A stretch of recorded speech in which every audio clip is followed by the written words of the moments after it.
Hello दोस्तों, कैसे हैं आप सब। मैं आप सबके सामने फिर से हाजिर हूँ व्रत विधान के इस क्रम में। चारों युगों में सिर्फ और सिर्फ शिव जी ही किसी न किसी रूप में रहे हैं। लोगों के कष्टों को मिटाने के लिए, लोगों के दुखों को हरने के लिए एक शिव नाम ही काफ़ी है। कहते हैं ना, कलयुग केवल नाम आधारा, अर्थात कलयुग में इतने पाप बढ़ चुके हैं कि उन पापों का नाश करने के लिए भगवान केवल एक नाम पुकारने पर ही दौड़े चले आते हैं। तो शिव नाम पुकारने और उनके व्रतों में श्रेष्ठ एक व्रत सावन सोमवार और 16 सोमवार का व्रत कथा मैं यहाँ आप लोगों के समक्ष रख रही हूँ। तो आइए स्टार्ट करते हैं। कहिए हर हर महादेव, ओम नमः शिवाय। मृत्यु लोक में भ्रमण करने की इच्छा करके एक समय श्री भूतनाथ महादेव जी माता पार्वती के साथ पधारे। वहां पर भ्रमण करते करते विदर्भ देश अंतर्गत अमरावती नाम की अति रमणीक नगर में पहुँचे। अमरावती नगरी स्वर्ण के समान सब प्रकार के सुखों से परिपूर्ण थी। उसमें वहाँ के महाराज का बनाया हुआ अति रमणीक शिव जी का मंदिर बना था। उसमें कैलाशपति अपने धर्म पत्नी के साथ निवास करने लगे। एक समय माता पार्वती अपने प्राणपति को प्रसन्न देख मनोविनोद करने की इच्छा करके प्रश्न करने लगी कि हे महाराज, आइए हम आज चौसर खेलें। शिव जी प्राणप्रिया की बात को मान लिए और चौसर खेलने में उसी समय लग गए। उसी स्थान पर मंदिर के पुजारी ब्राह्मण मंदिर में पूजा करने के लिए आ पहुँचे। माता जी ने पुजारी से प्रश्न किया कि पुजारी जी बताइए, इस बाजी में किसकी जीत होगी। पुजारी ने बिना कुछ विचारे शीघ्र ही कह दिया कि महादेव जी की होगी। थोड़ी ही देर में बाजी समाप्त हो गई और पार्वती जी की विजय हुई। पार्वती जी ने पुजारी को झूठ बोलने के अपराध के कारण कोढ़ी होने का श्राप दे दिया। कुछ समय में पुजारी के शरीर में कोढ़ पैदा हो गया। अनेक प्रकार से दुखी रहने लगा। इस तरह कष्ट पाते हुए जब बहुत दिन बीत गए तो देवलोक की अप्सराएं शिव जी की पूजा करने उसी मंदिर में पधारी। पुजारी जी से उनके कष्ट को देखकर और बड़े दया भाव से उनसे रोगी होने का कारण पूछा। पुजारी जी ने निसंकोच वह सब बात उनसे कह दी। अप्सराएं बोली, हे पुजारी जी, अब आप दुखी ना हो, भगवान शिव जी आपके कष्टों को दूर करेंगे। आप सभी व्रतों में श्रेष्ठ जो 16 सोमवार का व्रत है उसे भक्ति के साथ करें।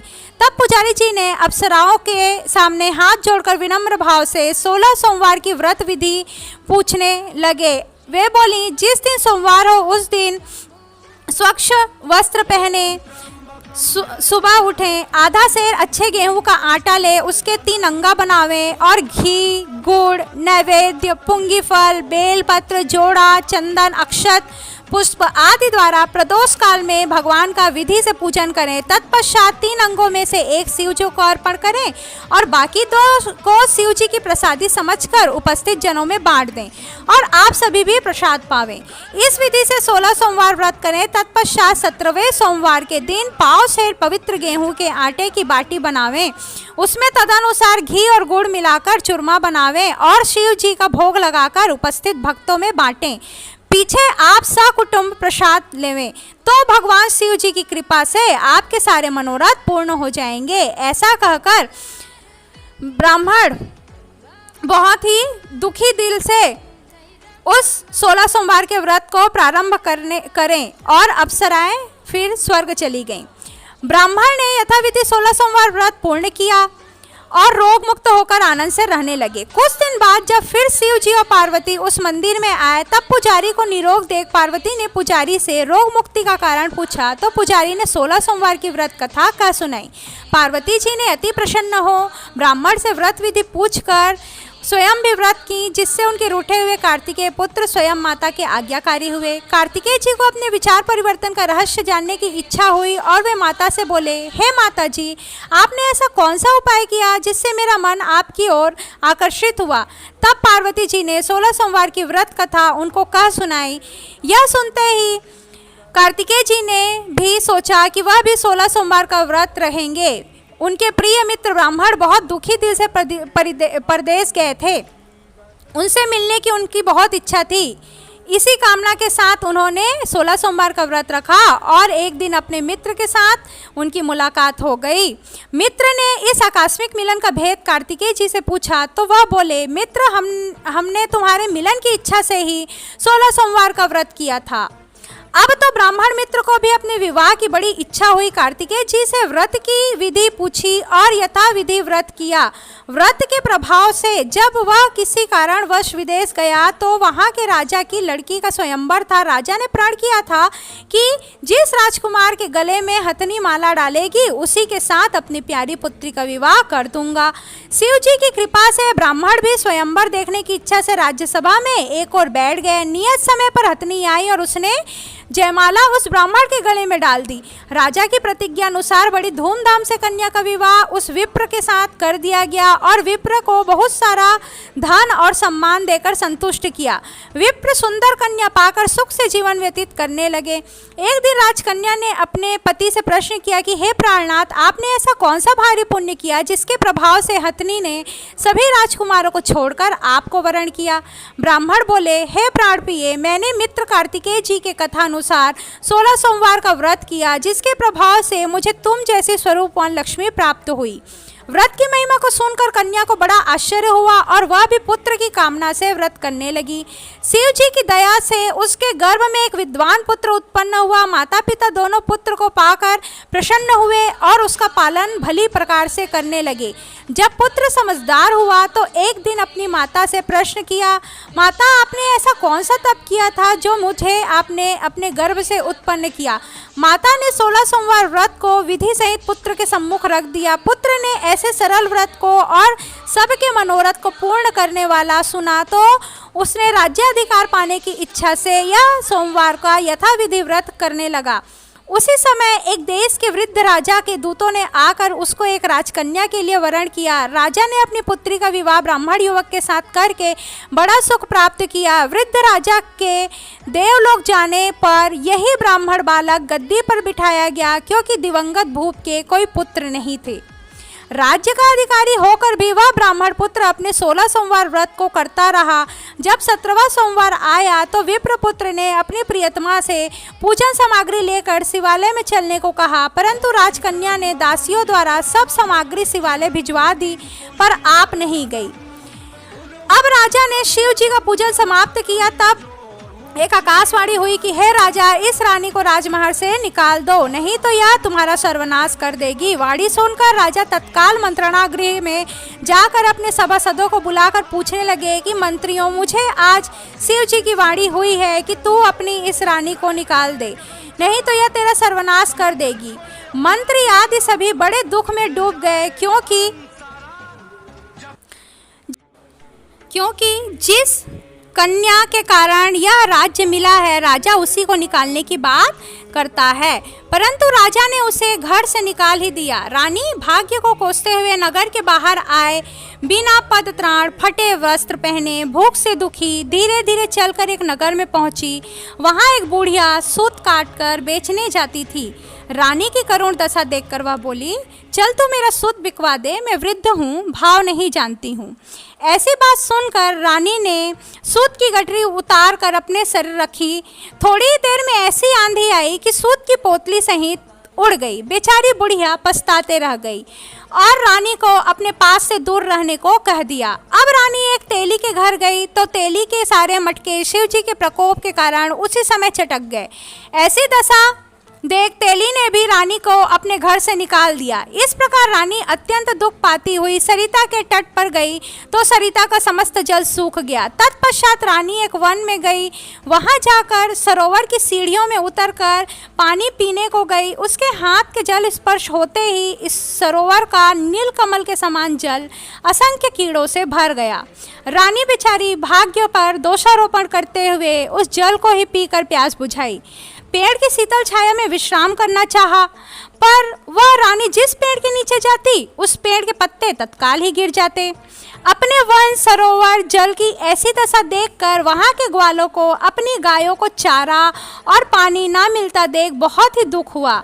वह सभी दुखी भाव से अपने गोसाई से जो उस जंगल के मंदिर में पुजारी थे उनसे कही। ग्वालों ने रानी को लेकर गोसाई के पास गए। रानी की मुख कांति और शरीर शोभा देख गोसाई जी जान गए कि यह अवश्य ही विधि और गति की मारी कोई कूली नबला है। ऐसा सोच पुजारी ने रानी के प्रति कहा कि मैं आपको अपनी आपकी पुत्री समान रखूँगा, आप मेरे आश्रम में ही रहो, मैं आपको किसी भी प्रकार का कष्ट नहीं दूंगा। गुसाई के ऐसे वचन सुन रानी को बड़ा धीरज हुआ। वह आश्रम में रहने लगी, परंतु आश्रम में रानी जो भी भोजन बनाती उसमें कीड़े पड़ जाते, जल भर के लाए उसमें कीड़े पड़ जाए। अब तो गोसाई जी दुखी हुए और रानी से बोले कि हे बेटा, तेरे पर कौन से देवता का कोप है जिसके कारण तेरी ऐसी दशा है। पुजारी की बात सुन रानी ने शिव जी की पूजा करने को ना जाने की कथा सुनाई। तो पुजारी जी शिव महाराज की अनेक प्रकार की स्तुति करते हुए रानी के प्रति बोले कि हे बाई जी, तू सब मनोरथ के पूर्ण होने वाले 16 सोमवार व्रत को कर, जिसके प्रभाव से तुम अपने कष्टों से मुक्त हुआ जान। गुसाई जी की बातों को सुनकर रानी ने 16 सोमवार का विधि व्रत पालन किया और 17वें सोमवार के पूजन के प्रभाव से राजा के मन में विचार उत्पन्न हुआ कि रानी को गए बहुत दिन हो चुके हैं, न जाने कहाँ कहाँ भटकती होगी, ढूंढना चाहिए। यह सोचकर अपने सैनिकों को रानी की तलाश करने चारों दिशाओं में भेजा। वह तलाश करते हुए पुजारी के आश्रम में रानी को पाकर पुजारी से रानी को मांगने लगे, परंतु पुजारी ने उन्हें मना कर दिया। तब राजा स्वयं पुजारी के आश्रम में आए और गुसाई जी से प्रार्थना करने लगे कि हे महाराज, जो बाई जी आपके आश्रम में रहती है वह मेरी पत्नी है। शिव जी के कोप से मैंने इसका त्याग कर दिया था, पर अब इस पर से शिव का प्रकोप शांत हो गया है, इसलिए मैं इसे लेने आया हूँ। आप इसे मेरे साथ चलने की आज्ञा दें। गुसाई जी की आज्ञा पाकर रानी राजा के साथ महल में आई। घर घर में मंगल गान होने लगे। पंडितों ने विविध वेद मंत्रों का उच्चारण करके अपनी राजरानी का आवाहन किया। ऐसी अवस्था में रानी ने अपनी राजधानी में प्रवेश किया। महाराज ने अनेक तरह से ब्राह्मणों को दान आदि देकर संतुष्ट किया। इस प्रकार से राजा शिव जी की कृपा का पात्र हो राजधानी में रानी के साथ अनेक तरह के सुखों का भोग करते हुए आनंद के साथ जीवन व्यतीत करने लगे। ऐसे ही जो मनुष्य भक्ति से 16 सोमवार का व्रत करते हैं वह इस लोक में शिव सुख को भोग कर शिवपुरी को प्राप्त होते हैं। इति 16 सोमवार व्रत कथा संपन्नम। इस तरह से यह 16 सोमवार की व्रत कथा संपन्न होती है। इसे न सिर्फ पढ़ने वाला बल्कि सुनने वाला भी सभी पापों से मुक्त होकर शिव की कृपा का पात्र बनता है। परंतु इसे पढ़ने वाले को चाहिए कि वह इसे ऊंची आवाज़ में ही पढ़े, जिससे आसपास के कीड़े पकौड़े कीट सूक्ष्म जीव सभी इस कथा का श्रवण करके जन्म मरण के नरक से मुक्ति पाकर भवसागर से तरकर शिवलोक में शिव के चरणों में अपना स्थान प्राप्त कर वहाँ वास करे और सभी की मुक्ति का पुण्य श्रवण वक्ता को, कथा वक्ता को और कथा श्रवणकर्ता को प्राप्त हो। तो दोस्तों, इस तरह से 16 सोमवार की व्रत कथा जो है वह संपन्न होती है और इस कथा को पढ़ने और सुनने वाले पर शिव की विशेष कृपा होती है। बोलिए शिव शंकर भगवान की जय। ओम सौराष्ट्रे सोमनाथम च श्रीशैले मल्लिकार्जुनम उज्जैने नाम महाकालाय ओमकाराय ममलेश्वरम परल्यां वैद्यनाथं च डाकिनां भीमशंकरं सेतुबन्धो तु रामेशा नागेश दारुकान्वेन् वाराणस्यां तु विश्वेश्वरं त्र्यम्बकं गौतमी तटे हिमालये तु केदारं घुष्मेशं च शिवालये। एतानि ज्योतिर्लिङ्गानि सायं प्रातः पठेत्तरे सप्तजन्मकृत पापं स्मरणेन विनश्यति।